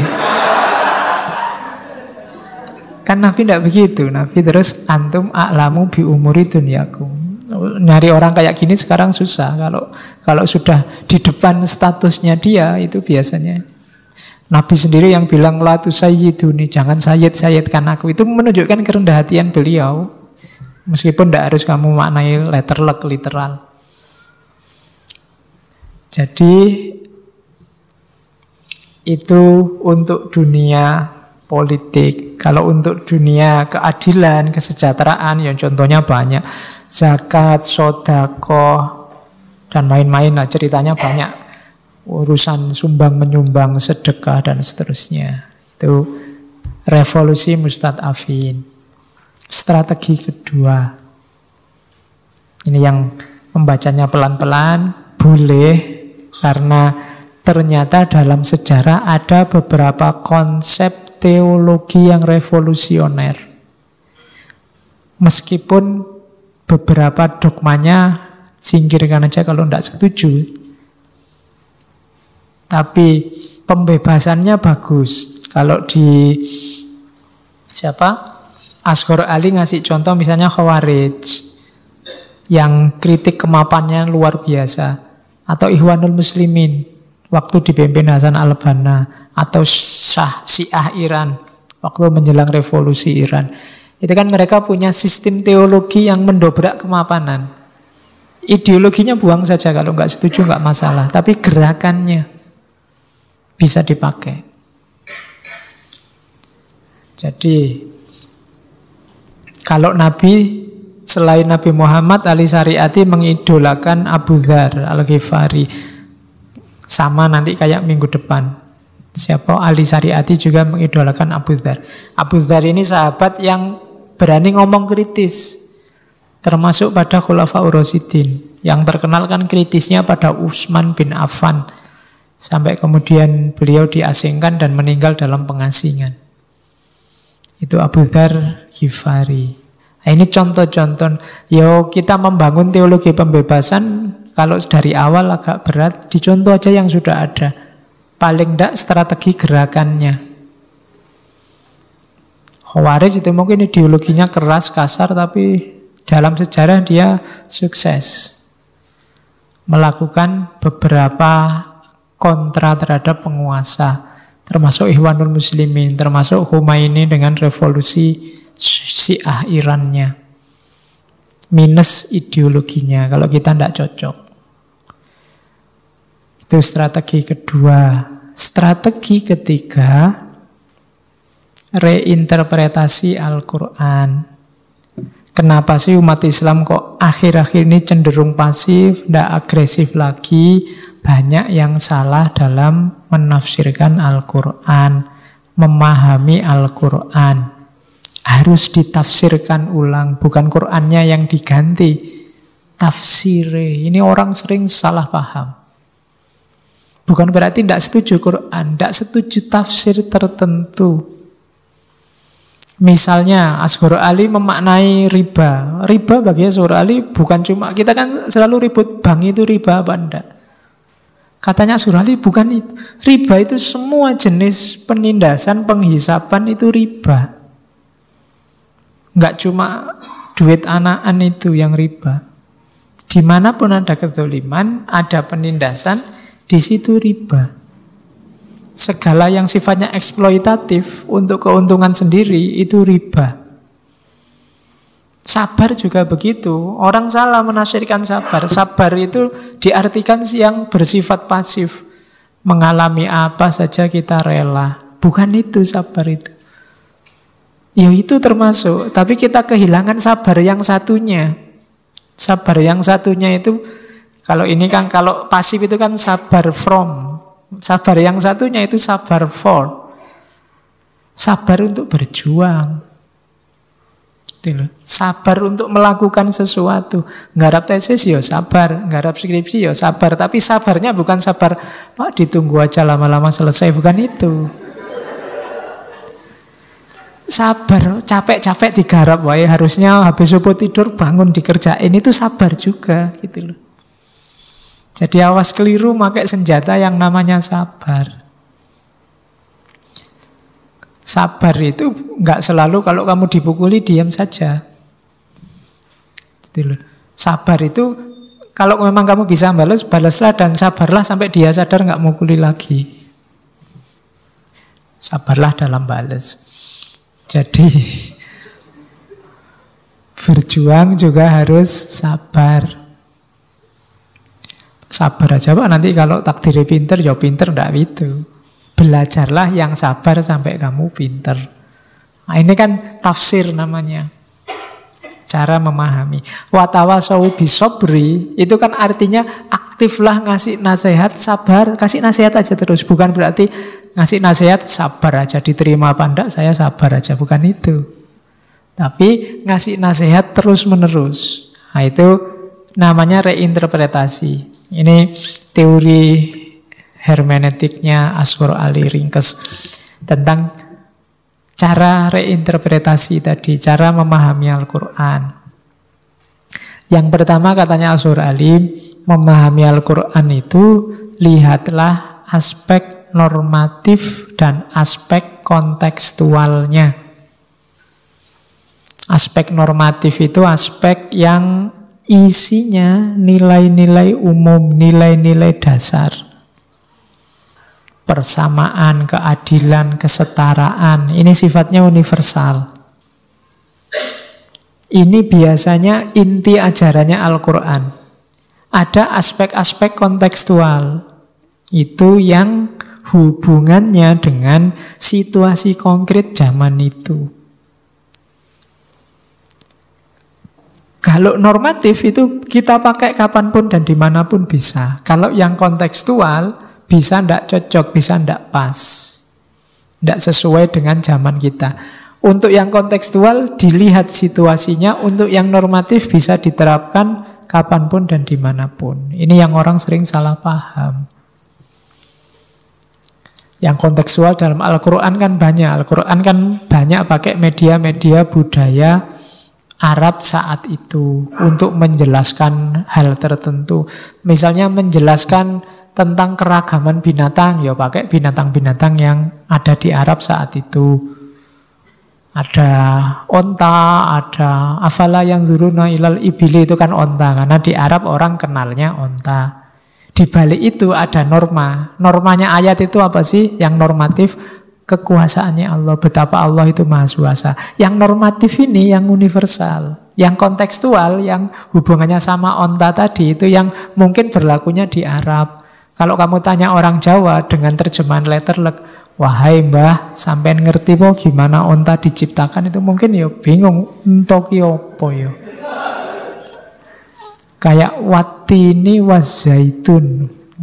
Kalau orang Jawa kamu ngomongin letterlek, mbah diinget-inget ya, demi buah tin dan zaitun, ini mesti bingung. Watini ki opo ya? Watini ono neng watin itu. Orang Jawa tidak kenal buah tin kayak gimana. Itu kontekstual. Di balik yang kontekstual ada yang normatif universal, yang bisa dipakai kapanpun dan dimanapun. Yang normatif universal ini. Yang kontekstual ya kalau situasinya pas, kayak afala yang dulu dipilih, kalau di Arab kontekstual pas, dipakai di sana tidak masalah. Tapi di sini tidak bisa langsung dipakai. Ya sering saya ilustrasikan bagaimana Al-Quran menjelaskan surga, bagaimana Al-Quran menjelaskan malaikat, harga, dan seterusnya. Malaikat kalau dalam gambarannya orang Barat kan beda dengan malaikat dengan gambarannya orang Arab mungkin sama orang Indonesia. Hari ini cara menggambarkannya juga beda, sesuai imajinasi masing-masing. Tapi itu kontekstual, ada universalnya. Nah, umat Islam sering gegeran itu bagian kontekstualnya. Bagian yang zaman itu memang begitu. Misalnya tipe-tipe hukuman zaman itu memang begitu. Zaman ini ada sedikit perbedaan. Ambil norma universalnya. Nah, itu cara memahami Al-Quran yang pertama. Bedakan yang normatif dan kontekstual. Kalau yang normatif bisa dipakai kapanpun dan dimanapun. Kalau yang kontekstual itu harus dicari dulu makna normatifnya. Karena dia turun dengan pakai media khusus yang adanya di Arab saat itu. Saya kadang kayak fikih itu ada hukum yang saat ini mungkin kalau dipakai di Indonesia agak membingungkan. Namanya zihar. Zihar itu menyamakan punggungnya istri dengan punggungnya ibu. Itu mungkin nggak kejadian kalau di Indonesia. Punggungmu kayak punggungnya ibuku, itu ndak ono. Kalau mesuh ndak begitu orang Indonesia, kedawan. Jadi itu kan terus dianggap talak kalau dalam Islam dan seterusnya. Itu contoh-contoh yang ini harus dikontekstualkan lagi untuk Indonesia, karena itu dulu konteksnya untuk Arab zaman itu. Sama kayak ada perempuan keluar rumah kalau zaman Nabi era itu harus dikawal muhrimnya. Tapi hari ini di Indonesia kan enggak. Situasinya sudah berubah. Pesannya kan yang penting umat Islam aman. Yang perempuan di luar rumah terlindungi. Nah, kalau di Indonesia hari ini tidak pakai dikawal sudah terlindungi. Ya kan? Malah kalau dikawal repot. Nah ini yang ngaji kan harus sama bapaknya, adiknya, kakaknya. Iya. Nanti kamu sumpek lagi, waduh. Iya ono bapak. Iya. Terus diinget-inget selanjutnya yang namanya hasil tafsir itu tergantung mufassirnya. Al-Quran pasti benar, tafsir tidak. Karena tafsir sudah melalui manusia yang namanya mufassir. Jadi tidak usah takut-takut mengkritik pemahaman Al-Quran tertentu. Kenapa? Wong itu dari mufassirnya kok. Dalam keterbatasan mufassirnya. Seorang mufassir yang ahli filsafat, tafsirnya mesti mambu-mambu filsafat. Apa mambu-mambu itu? Ya, coraknya filsafat. Seorang yang ahli fikih, ya coraknya tafsirnya mesti tafsir fikih. Jadi hasil tafsir tergantung mufassirnya. Makanya tadi reinterpretasi, ayo ditafsir ulang, itu bukan berarti anti Al-Quran. Tapi mengkritik tafsir tertentu yang dianggap tidak cocok, tidak relevan. Itu hasil tafsir tergantung mufassirnya. Rumus yang kedua. Rumus yang ketiga, perhatikan bahwa Al-Quran itu sifatnya global dan simbolik.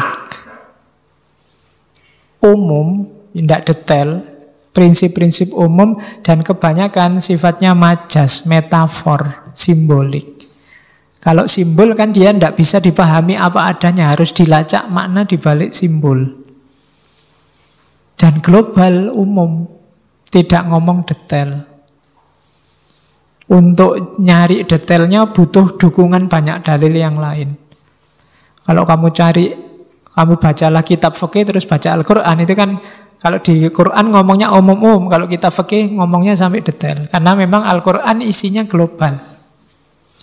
Maka perhatikan itu. Al-Qurannya global, simbolis, mufassirnya subjektif, sementara ayatnya ada yang normatif, ada yang kontekstual. Lah terus gimana menyikapinya? Cara milih tafsir yang cocok seperti apa? Katanya Azhar Ali, pilihlah tafsir yang tidak nabrak 4 prinsip ini. Keadilan, kemudian kebenaran atau kebaikan, ihsan, yang ketiga nalar, dan yang keempat kearifan atau hikmah. Adil, ihsan, akal, dan hikmah. Tafsir apapun yang konotasinya menzalimi orang lain, tidak adil pada orang yang tidak bersalah, maka tafsir itu pasti salah. Tafsir isinya harus adil. Tafsir apapun yang tidak ngajak pada kebaikan atau kebenaran, ihsan, ngajak salah, pasti dia juga salah. Ngajak jelek, ngajak tawuran, ngajak misuh-misuhi orang, ngajak menyalah-nyalahkan orang, pasti itu tafsirnya keliru. Atau tafsir apapun yang tidak masuk akal, tidak nyambung sama pikiran kita, kok bisa kayak gitu, itu kemungkinan juga keliru. Karena Al-Quran itu sangat rasional. Dan yang keempat, tafsir yang tidak arif. Tidak arif itu lanjutannya akal. Tidak mempertimbangkan konteks, tidak bijaksana. Itu biasanya keliru. Tidak bijaksana itu misalnya memahami ayat poligami sebagai bahwa berarti laki-laki itu yang penting boleh kawin lebih dari 1 titik. Nah itu tidak bijaksana. Situasi ini berubah-berubah. Lihat konteksnya dulu. Pokoknya kan ada ayat yang bilang dimanapun kamu ketemu orang kafir itu maka penggalah kepalanya. Nah, itu nek kamu pakai ayat ini kamu kemana-mana bawa celurit. Ya kan? Ndak arif, ndak bijaksana. Nah itu kemungkinan juga keliru. Jadi pasti tafsir itu beragam, tapi ayo disaring paling ndak dengan 4 saringan ini. Kalau berada dalam koridor 4 saringan ini, baru kita ketemu kebenaran dengan kebenaran. Di situ kita bisa saling kerjasama, saling memperkaya. Tapi kalau nabrak 4 hal ini, ayo dikritisi lagi, kemungkinan besar keliru cara menafsirkannya. Oke, sekarang ngomong konsep dasar. Teologi pembebasan punya konsep dasar yang pertama tauhid. Ini sudah dijelaskan di depan, tidak mungkin orang membebaskan atau dirinya sendiri bebas kalau tauhidnya belum sempurna, belum utuh. Tauhid itu kalau di Asyur Ali bukan cuma keesaan Allah, tapi juga unity of mankind, kesatuan manusia. Kita manusia itu satu level. Kita ada di level yang sama. Kalau Allah itu khalik, kita ada di level makhluk. Kita itu setara.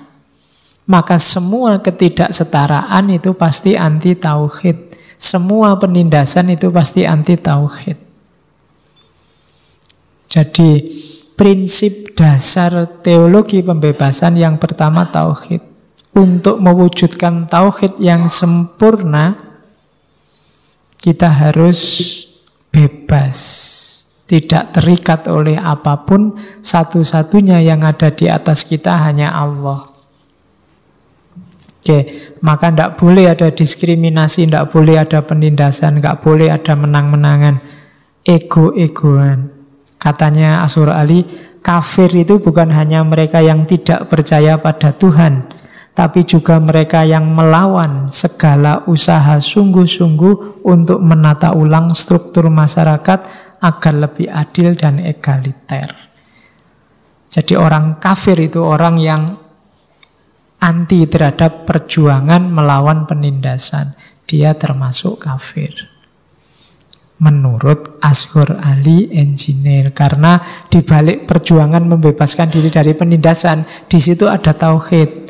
Karena orang yang bisa bertauhid secara utuh adalah orang yang bebas, yang tidak tertindas. Selama orang masih tertindas, belum bisa dia menomorsatukan Allah. Maka dia butuh tauhid. Itu konsep yang pertama. Konsep yang kedua juga begitu. Iman. Iman belum utuh, belum sempurna kalau masih terjadi penindasan. Iman tidak cuma percaya pada Allah, tapi juga kita menjadi orang yang bisa dipercaya. Iman kata dasarnya amana, yu'minu, perlindungan, dapat diandalkan, terpercaya. Seorang mukmin itu orang yang bisa membuat aman setelah dirinya sendiri beriman.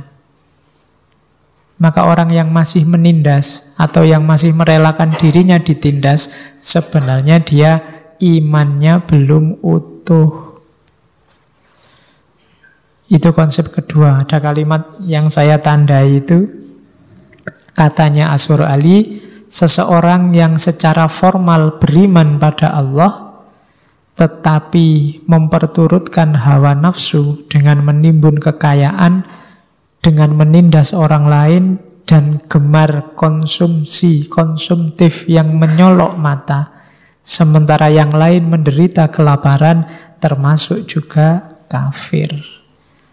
Jadi kalau tetanggamu tidak makan dan kamu tiap hari nongkrong di kafe makan enak, kamu kafir. Kalau temanmu sangunya sudah habis dan kamu merajalela uangmu masih banyak, senang-senang, kamu kafir. Kufur. Oh, itu teori baru dari Asyur Ali. Jadi jangan dikira iman itu yang penting kamu percaya dalam hatimu. Kalau perilaku cuek dengan lingkungan sekelilingmu, padahal kamu mampu melakukan perubahan, kamu belum mukmin, masih kafir. Nah, itu konsep yang kedua, konsep iman. Baru konsep yang ketiga, konsep jihad. Jihad itu berjuang. Berjuang yang serius namanya ijtihad, sungguh-sungguh. Kalau ingin sukses, mohon juga bantuan sama Allah biar perjuangannya sukses. Namanya mujahadah. Jihad, ijtihad, mujahadah. Nah, semua yang diteorikan tadi di atas tidak ada gunanya kalau berhenti hanya teori. Yo dipraktekkan dong. Ayo dijalankan. Yang di awal tadi refleksi, sekarang tinggal aksinya. Ayo kita jihad. Jangan dipikir jihad itu perang militer saja. Oh, sekarang bentuk perang bisa macam-macam, termasuk perang melawan dirimu juga. Jadi, dalam teologi pembebasan ada jihad mengentaskan penindasan. Kalau rumus dari Nabi tadi kan 3. Dengan tanganmu, dengan mulutmu, atau paling tidak dengan hatimu. Dengan tanganmu kamu butuh kekuasaan, dengan mulutmu kamu butuh ilmu pengetahuan, atau dengan hatimu kamu butuh keyakinan, keimanan. Tiga-tiganya ditempuh secara bertahap. Ayo kita jihad, tidak cuma perang militer, tidak cuma pukul-pukulan bikin pasukan kayak ISIS. Tapi perangnya perang mengentaskan kemiskinan, menghindarkan penindasan. Jangan malah kita yang menindas. Jadi itu konsep jihad. Jadi tauhid, keimanan, jihad. Dalam makna yang lebih spesifik. Nanti ada istilah menurut Asghar namanya liberative violence. Liberative violence itu kekerasan yang membebaskan. Ada titik tertentu memang kita harus perang fisik. Lah kalau kita memang diserang secara fisik, ya harus mau perang fisik. Kalau sudah dipenuhi ya jangan diam saja. Kamu juga harus membela diri. Itu kan dasarnya surat An-Nisa ayat 5 itu kan. Mengapa kamu tidak berperang di jalan Allah dan membela orang-orang yang tertindas, laki-laki, perempuan, dan anak-anak, yang berkata, Tuhan kami, keluarkan kami dari kota ini yang penduduknya berbuat zalim. Berikan kami perlindungan dan pertolongan darimu. Jadi ini ayat menurut Asghar Ali, di titik tertentu kita butuh juga liberative violence. Kalau memang terjadi kekerasan fisik, la yuhibbullahul ja'r bisu'i minal qauli illa man zulim. Bahkan ada ayat yang bilang Allah tidak suka omongan jelek apapun kecuali dari orang yang dizolimi. Dia punya hak untuk balas. Itu namanya liberative violence, kekerasan yang membebaskan. Tujuannya cuma pembebasan, bukan balas dendam loh ya. Kalau kamu kan kadang-kadang balas dendam karena kamu dipisui terus kamu mesuh, wah saya dizolimi ini, balas. Tidak begitu. Jadi tujuannya apa? Biar kamu terbebas dari kezalimannya. Apakah itu perjuangan fisik atau perjuangan lewat jalur apapun yang tujuannya pembebasan. Fokusnya di pembebasannya. Itu namanya liberative violence. Kadang-kadang diperlukan, meskipun tidak selalu. Itu dalam rangka jihad tadi. Puncaknya jihad mungkin ya memang perang fisik. Bisa jadi mungkin sebentar lagi ada perang beneran ya. Mau tidak mau. Tapi tenang aja, kalau perang hari ini kan tidak harus ketemu kayak dulu, kerudukan rame-rame. Kamu diam aja nanti mati-mati sendiri. Karena senjatanya jarak jauh semua. Korea aja sekarang sudah punya rudal yang sudah bisa nyampe Amerika. Nah itu kan ngelewatin duri Indonesia, kalau meleset kan jatuhnya ke sini. Nah, ya. Santai aja, ndak apa-apa, wis wayahe. Nah ya kalau sudah itu kan wis wayahe piye meneh ya. Oke, deliberative violence. Praksisnya banyak, itu beberapa sampel praksis dari Asghar Ali. Pertama, misalnya pembebasan dari ketidaksetaraan. Yang jelas dilakukan Nabi itu membebaskan orang dari asobiyah. Dengan tadi membentuk umat, kayak di Ibnu Khaldun kemarin. Jadi fanatisme suku, kelompok, dan memandang yang di luar kelompok dan sukunya rendah. Kalau masih ada yang punya mental kayak gini, itu mental yang harus diberantas. Sejak zaman Nabi, asobiyah ini ingin dihapus. Dan Al-Quran kan menegaskan itu kan. Itu ayat yang kita semua sudah hafal. Enggak perlu saya ulang. Al-Hujurat ayat 13. Inna khalaqnakum min dzakarin wa unsa wa ja'alnakum syu'uban wa qabaila. Dan seterusnya.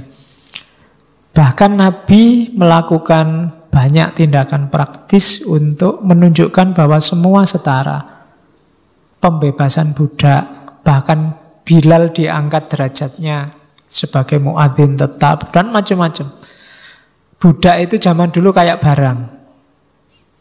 Bisa diperjualbelikan, bisa dipakai oleh yang punya dan seterusnya. Tapi datangnya Islam, datangnya Nabi ini dibebaskan. Itu contoh praksis pembebasan dari ketidaksetaraan. Pembebasan dari ketidakadilan gender juga banyak dicontohkan. Ashur Ali banyak nulis. Kapan-kapan kita ngomong khusus tentang pandangan Ashur Ali tentang gender. Banyak sekali dia ngomong tentang pembebasan perempuan. Zaman Nabi perempuan itu properti, bisa dikoleksi. Semakin banyak propertinya, orang semakin tinggi status sosialnya. Jadi yang istrinya semakin banyak, itu di masyarakat semakin terpandang zaman itu. Bahkan bisa diwaris. Jadi bapaknya punya istri berapa, nanti bapaknya bikin wasiat. Nanti istriku nomor 1 sampai 20 untuk anak pertama, nomor 2 sampai 40 untuk anak kedua. Modelnya begitu. Kalau perang ini kan perempuan termasuk barang rampasan, bukan tawanan, barang rampasan. Yang nanti dibagi-bagi sendiri. Biasanya yang milih duluan panglimanya milih berapa, rampasannya berapa, panglimanya berapa, prajuritnya berapa. Nah, Islam datang melakukan emansipasi luar biasa dengan cara dinaikkan derajatnya. Bahkan laki-laki tidak boleh ngoleksi banyak-banyak, maksimal 4. Oh, itu kan tekanan batin luar biasa. Dari bisa sebanyak-banyaknya, sekarang cuma 4. Kalau dulu kan 4 itu, lah kok cuma 4? Kok terlalu sedikit. Sekarang kan kebalikannya. Loh kok 4? Banyak sekali. Zamannya sudah berubah, tapi semangatnya nggak boleh berubah. 4 itu zaman Nabi emansipasi perempuan, meningkatkan derajat perempuan. Hari ini harusnya juga begitu. Bukan koleksi banyak-banyakan jumlah istri. Tidak ada hubungannya dengan istrinya lebih banyak, imannya lebih tebal.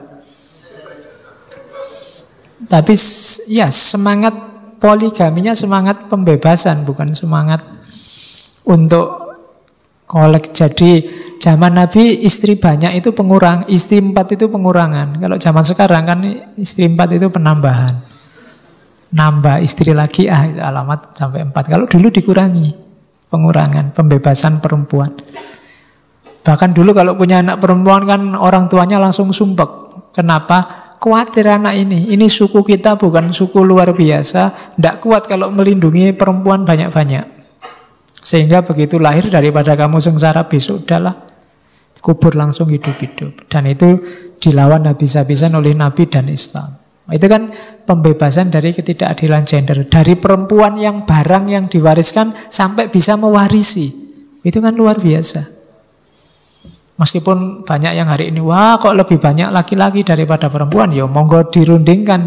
Tapi zaman Nabi itu pembebasan yang luar biasa. Itu contoh pembebasan dari ketidakadilan gender.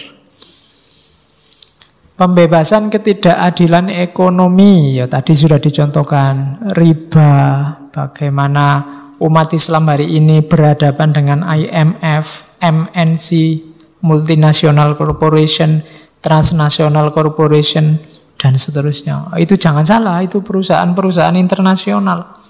World bank. Itu kan semua yang dikte kita, cara mengelola harta kita pada akhirnya menghegemoni kita. Kita semua terikat di situ, tergantung di situ. Mau marah apa tidak, protes apa tidak, ngamuk apa tidak, seizin mereka baru boleh. Nah itu masalah, ada ketidakadilan ekonomi. Kalau dulu debat teologi itu selalu barat dan timur, tapi kalau sudah ekonomi bukan barat timur lagi tapi utara selatan. Negara-negara kaya di utara dan negara-negara miskin di selatan. Alhamdulillah Indonesia di tengah-tengah.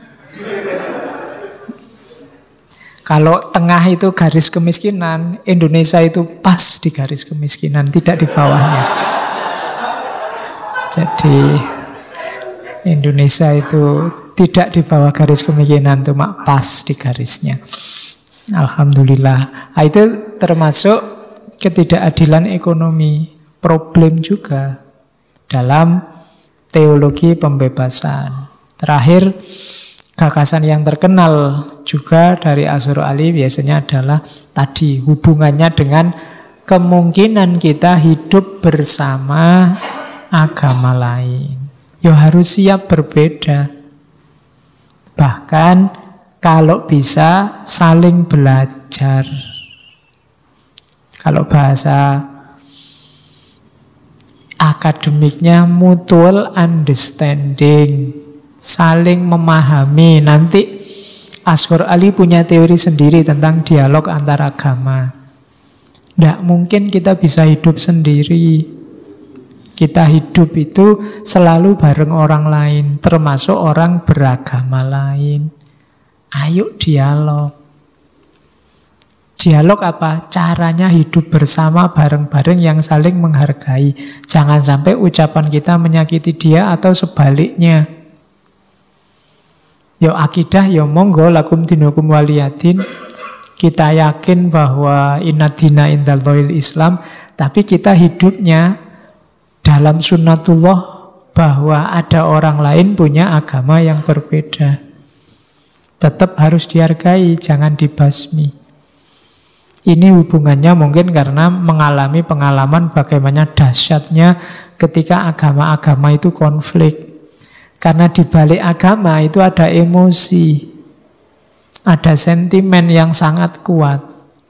Kalau disenggol bisa bahaya. Makanya itu di antara kritiknya Asy'ari Ali pada Kalmak adalah Kalmak salah meminggirkan agama. Kalau dia ingin sukses dalam perjuangan proletariatnya, harusnya variabel agama dimasukkan. Tapi bukan agama yang sebagai candu. Agama yang membebaskan, agama yang mendorong orang bergerak. Kalau dorongannya lewat jalur agama, mantap. Orang berani berkorban nyawa. Tapi kalau hanya ranahnya ekonomi, orang berani lapar demi agama. Maka katanya Asy'ari Ali, salahnya Kalmak di situ. Jangan cuma ekonomi jadi variabelnya. Angkat agama jadi isunya, nanti sentimennya tergugah. Perjuangannya pasti mati-matian, berani berkorban. Dan pengalaman banyak. Di Indonesia dulu ada pasukan-pasukan Hizbullah Sabilillah, itu kan motifnya agama. Kalau sudah agama memanggil berani mati. Perang salib itu kan para pendeta manggili pasukan dari mana saja datang semua. Dan perangnya bisa berabad-abad. Nah, kalau memang ingin perjuangan termasuk pembebasan ini, kendaraannya yang paling efektif ya agama. Makanya model-model teologi pembebasan ini dibutuhkan untuk transformasi sosial, untuk perubahan. Jangan ditinggal agama. Justru agama kekuatan yang luar biasa. Yos, potensi kan kelihatan kemarin di Indonesia ada demo berseri itu. Itu kan kelihatan bisa bergerak. Ya memang kelemahannya satu, tidak kompak. Dan yang diperjuangkan mungkin kurang besar. Tapi pada saatnya kalau bisa kompak itu kekuatan yang luar biasa memang. Kayak kamu belani grupmu yang grup agama kan juga luar biasa militannya. Mereka juga dengan pemahaman agamanya luar biasa. Makanya menurut Asy'ari Ali ya, agama jadi jalur yang bagus untuk melakukan revolusi. Oke, alhamdulillah sudah sedikit-sedikit kenal dengan Azhar Ali, Insinyur Azhar Ali. Minggu depan kita lanjutkan ngobrolnya tentang pembebasan. Kalau ini di India, minggu depan kita ke Iran. Kita ketemu beliau Ali Shariati. Oke, saya akhiri sekian. Kurang lebihnya mohon maaf. Wallahul muwafiq, wallahu a'lam bissawab. Wassalamualaikum warahmatullahi wabarakatuh.